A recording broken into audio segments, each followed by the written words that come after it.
Our guest today is an honorary consul of Finland and Norway, Timothy Strait, who is being a diplomat. He's moving.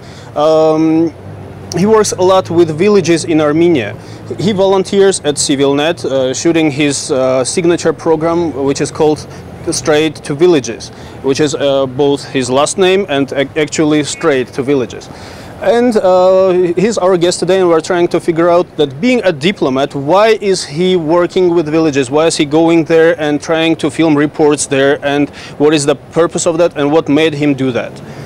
Good day, Tim. Hi, Levon. First, I'd like to say what an absolutely gorgeous evening it is here in Yerevan. You know, and being the Day of Independence, it really adds an extra shine to the whole thing. Just being here on this warm, lovely, orange-skied evening. Being a diplomat for both Norway and Finland, you know, the job of an honorary consul is to represent the country in Armenia when an embassy isn't here, and that involves assisting Finnish or Norwegian citizens that are here if they get sick, if they get arrested, if they die, and things like that.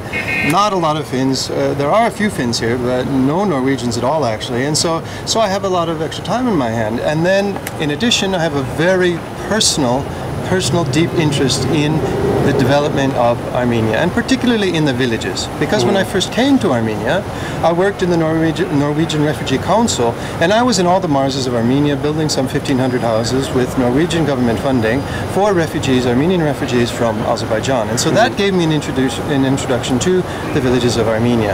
Now, I discovered after leaving the consul a few years ago that there's a real lack of information out there about what's going on in the villages. What are people thinking? What are they able to find jobs or not? What interests them? What do they think about the future? What about their children, and so forth and so on? And so when CivilNet asked me, would you like to do a program about going to villages because you know the villages so well? I said, of course, because I personally love going to the villages and talking to people. And we find out that, you know, we hear these rumors or these reports of that some 69 to 80 something thousand people have left Armenia during the first 8 or 9 months of this year, and that's an alarming number of people leaving.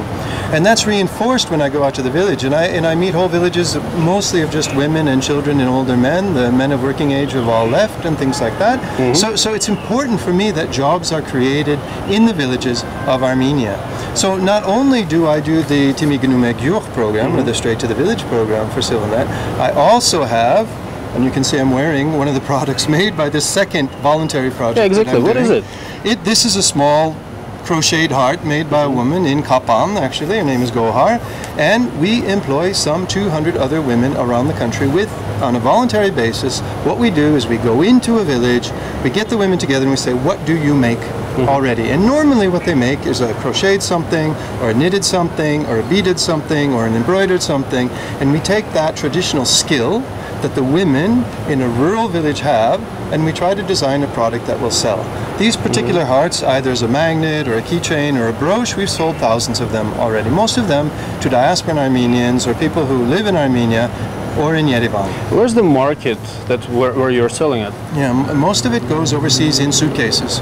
We sell through shops and through direct sales in Yerevan to tourists that are here, and people fill up their suitcases. Anybody who's been to the vernissage once, to be quite honest, have seen what's available in the vernissage. The selection doesn't change very much, so when they come to the Homeland Handicrafts products, then they see new and interesting things that they actually can use, or they like, or they're cheap, or they're catered to the size of their suitcase, and things like that. So I just want to mention that, like up in Baird, we started a project a little over a year ago making teddy bears up there. They've sold hundreds of them, and they're being shipped out from the Baird post office, 4201 Baird, Armenia. And the funny thing is, we were planning that whole project and shipping them out through the post office, providing jobs for women, and it all worked very well until the day we started shipping the bears from Baird. Suddenly we went to the post office, the women in Baird went to the post office and discovered that they can only accept 10 boxes a day at the post office in Baird. And we had a good laugh about it. It was frustrating, but all that work, and we have hundreds of orders for bears, and they can only accept 10 bears a day at the post office. So it's interesting the kinds of situations you stumble over. And how many boxes can they produce per day? Bears a day? Well, actually that matches more or less with the 10, but if they could accept more, they could employ more women. So, but we're working through it. And then we have projects also in Spitak that we've just started using traditional Armenian carpet on bags and things. We have a group called the Tallinn Women's Resource Center in Tallinn producing dolls, much nicer than the ones that are normally available, in the traditional costumes of the Armenian communities in Western Armenia and in Artsakh.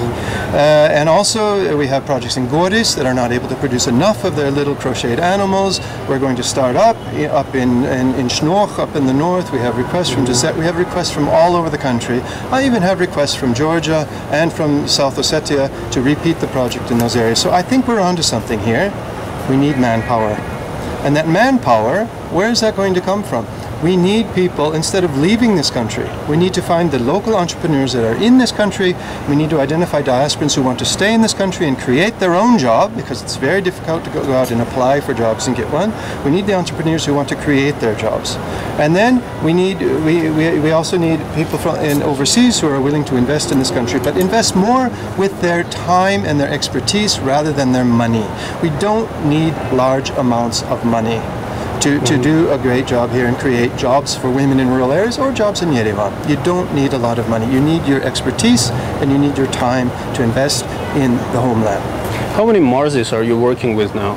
We're in Tavush, we're in Shirak, we're in Lori, we're in Argatsotten. We are starting up we are very active in Gaot Kunik. We have done a little bit in Vayatsor.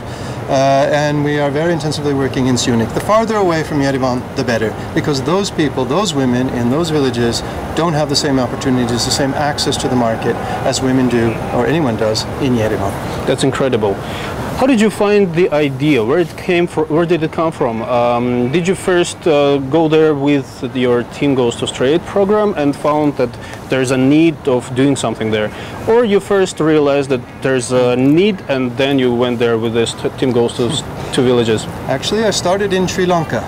I do product development for a women's organization in Sri Lanka and have done it for many years. And then an American Peace Corps volunteer by the name of Zoe Armstrong, who was living in Goris at the time, she said to me, "Tim, you do that in Sri Lanka, why aren't you doing that here?" And I thought, well, you know, thank you for the kick in the behind, because of course I should be doing this here, because this country needs jobs. I've been doing it for a little over 2 years. I've been the Timi Gnume Gyur for a little over a year now. So, but they're mutually supportive. The Timi Gnume Gyur supports what I'm doing on the handicrafts, and the handicrafts actually provide me with information on what could be interesting stories for the Timi Gnume Gyur show. So they're mutually supportive and reinforcing, which I love that combination. Are handicrafts the main stream of what you're doing, or you're planning also to expand it somewhere else? Handicrafts are what we're concentrating on, because I do a speech.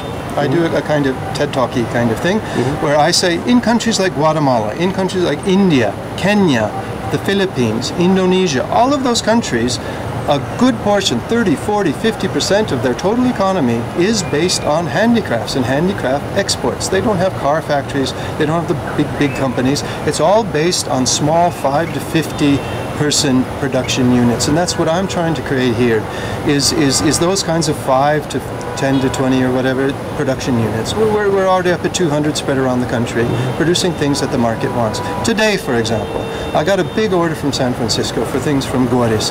They're fully booked in Goris. So I need to start thinking, I need to go down to Goris. I need to get down there, sit down with the ladies and say, you need to double your production. And how are you going to do it?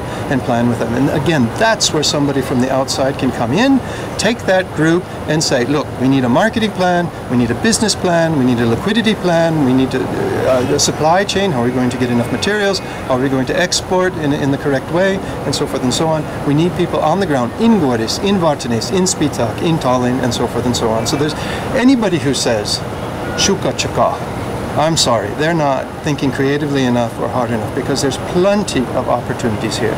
Yes, there are frustrations with OVIR. Yes, there are frustrations with the customs service. And yes, there are frustrations with export. But it's possible. It's perfectly possible. It's perfectly doable. And it's important that we do it in order to prevent this flow of immigration, to create jobs in this country, because jobs in this country are a direct part of national security. Tell me more about when you're going to a new place, to a new village, and you meet local people there, How do you present what you like think is worth doing there? How do you present, and what do they tell you? How do they react? Yeah, there's, as many people say, I don't meet a lot of belief in the future. There's a real problem in this country of people thinking shukuchka and tomorrow's not going to be better than today. Well, I think tomorrow is going to be better than today. But we identify a good skill on the products they make. They make shawls that I don't like and I don't think I can sell, but their knitting technique or their crocheting technique, I can see the quality just by looking at what they make. I don't like what they've used it on, and then I said, let's make this instead. And also, I need to look at the people. Does this person seem to be an entrepreneur? Is this person a leader, or is this person a technical person? Up in Spitak, there's an extremely good technical woman, for example, Louisa up there. She knows how to sew perfectly. She knows how to choose colors. She knows how to combine carpet with fabric. She's great. Whether she can be a business leader, that's another question. So it's not only considering the technique on the product, because I have the product ideas. That's not a problem. I can design a product. I need the good technique, but I also need the technical people to make it, and I need the leaders to run the organization. And I can't do that in a dozen different places around the country, more or less alone, in Yerevan. Do you stay connected with them somehow?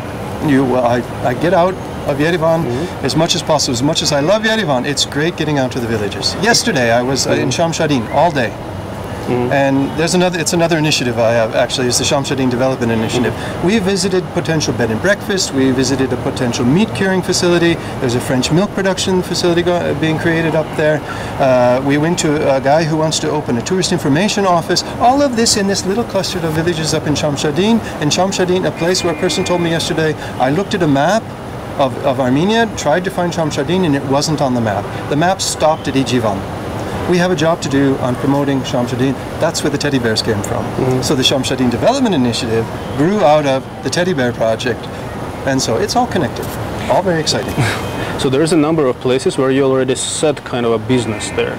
And if one day you decide to leave the country, for example, to Norway or, I don't know, Sri Lanka, and stay there for some years, how many of those places where you have already set the business, how many of them can survive on their own without your help? This is the crucial question, a very good question, because they cannot survive on their own. They simply cannot. I sit on Facebook and I market their products, but at the same time I'm always pushing and pushing and pushing. You need to develop your own skills on marketing. Without the marketing channels, your company will not survive. I have no profit. I'm a volunteer. I'm not in it for the profit. I'm trying to provide skills. So for example, Baird, they're already functioning completely without me. I was up there the other day and they had to update me on what's going on in the project, because they have orders for teddy bear cowboys and teddy bear bride and groom and teddy bear this and that and the other thing. Vartanis, on the other hand, they are in their 40s and 50s and they don't speak English and they're not very savvy with the keyboard or the internet or social media. That's going to be a much longer haul. And that's again getting back to where are the local entrepreneurs and where are the people from the outside who can step in and get that group on its feet and make it a viable business organization. I have a woman in California screaming for their products, asking me to develop their products. That's fine. She's getting a marketing channel. But is that always going to happen? No. The people in Vartanis have to have the skills to go out and find the market and maintain and massage the market as well. Okay, thank you very much, Tim. Thank you. It was Tim Strait who was our guest today. He's an honorary consul of Finland and Norway. He is a diplomat who is working with villages in Armenia. He goes there, he helps a number of villages, in a number of marzes, and he sets up new businesses there, helps people to develop their own product and stops them from migrating to other countries.